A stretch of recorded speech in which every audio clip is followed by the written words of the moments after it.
Çox təşəkkür edirəm. Hörmətli xanım sədr, hörmətli millət vəkilləri. Mən də qanun layihəsini dəstəkləyirəm və qanun layihəsinə səs verəcəm.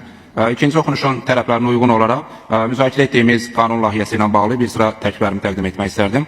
Əvvəla, hörmətli anar müəllim qeyd etdiyi kimi, qanun layihəsi məhz təhsil haqqında qanun, beləcə də əmək məcəlləsindəki dəyişiklikləri özündə etib edir. Belə ki, müzakirə etdiyimiz qanun layihəsinə uyğun olaraq əmək məcəlləsinin 67-2-ci maddəsində dəyişikliklər nəzərdə tutulub. Bu da bütövlükdə incəsənət məktəblərinin çalışan təhsil verənlərin sertifikatlaşdırma imtahanlarına cəlb edilməsini özündə etib edir. Eyni zamanda həmin maddəyə əsasən 60 və daha yuxarı yaşı olan şəxslərin sertifikatlaşdırmada iştirakı könüllüdür, yəni məcburi deyil. Eləcə də həmin maddəyə əsasən digər istisna ən azı 3 dəfə sertifikatlaşdırma imtahanlarında iştirak edən şəxslər də məhz imtahana cəlb olunmurlar. Və mən təbii ki, bir sıra region ölkələri və xüsusən də qardaş Mərkəzi Asiya ölkələrinin təcrübəsini nəzərə alaraq bu maddə ilə bağlı bir sıra təkliflərimi təqdim etmək istərdim. Əvvəla, sertifikatlaşdırma imtahanlarından azad olunan, yəni istisnaların sayının artırılması daha məqsədə uyğun olardı. Məsələn, Qazaxıstanda və eləcə də bir sıra Mərkəzi Asiya ölkələrində incəsənət sektorunda beynəlxalq müsahibə qalibləri sertifikatlaşdırma imtahanlarından azaddılar. Eyni zamanda fəxri adı olanlar da məhz bu imtahanlara cəlb edilmirlər. Ona görə də bizim müzakirə etdiyimiz qanun layihəsinin və qeyd etdiyimiz əmək məcəlləsinin 67-2-ci maddəsində istisnaların siyasına baxılması və istisnaların sayının artırılması daha məqsədə uyğun olur. Çünki bir sıra hallarda xüsusən də qeyd etdiyimiz kimi beynəlxalq müsabiqə qaliblərinin və ya cənab prezident tərəfindən təklif olunmuş şəxslərin sertifikatlaşdırmaya cəlb edilməsi məncə məqsədə uyğun deyil. Daha məqsədə uyğun olardı ki, həmin şəxslər istisna olaraq məhz imtahanlardan azad edilən siyahıya daxil edilsin. Nəzərə alsaq ki, 67-2-ci maddəsində istisnalar var və istisnalar olduğuna görə təbii ki, bu istisnaların siyasına baxılması həmin maddə üzrə onun artırılması mümkündür.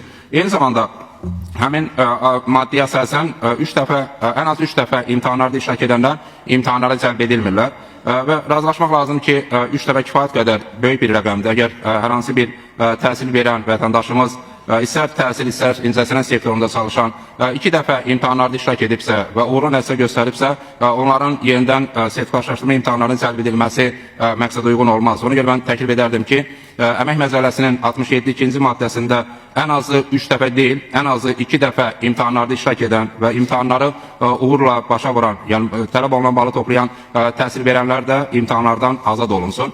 Digər məqam məhz həmin qanunvericilik tələblərinə uyğun olaraq müəyyənləşdirilmiş qaydalarla bağlıdır və xüsusən də qeyd olunduğu kimi sertifikatlaşdırma imtahanları eyni zamanda təhsil verənlərin əmək haqqlarının artırılması baxımından vacib. Çünki bu imtahanlarda iştirak etmək və daha yüksək bal toplamaq praktik olaraq həmin vətəndaşlarımızın əmək haqqlarının artmasına gətirib çıxarır. Amma düşünürəm ki, bu istiqamətdə də təkmilləşdirməyə ehtiyac var. Çünki mövcud qaydalar əsasən 30-50 bal arası nəticə göstərən müəllimlərimizin əmək haqqlarında 10%, 51-60 bal nəticə göstərən müəllimlərimizin əmək haqqında 35% artım qeyd alınır. Qeyd etmək istərdim ki, imtahanlarda maksimum bal 60 baldır. Bu o deməkdir ki, 50% daha yüksək bal toplayan müəllimlərimizin əmək haqqlarında artımlar nəzərdə tutulub və təbii ki, bu davam etdirilir. Təbii ki, bu müsbət məqamdır. Amma eyni zamanda nəzərə alsaq ki, xüsusən də beynəlxalq qiymətləndirmə sistemində nəzərə alsaq və beynəlxalq qiymətləndirmə sistemində 80%-dən daha yüksək nəticə göstərən istər təhsil verənlər, istər təhsil alanlar üçün daha yüksək, yəni sonuncu faiz nəzərdə tutulur.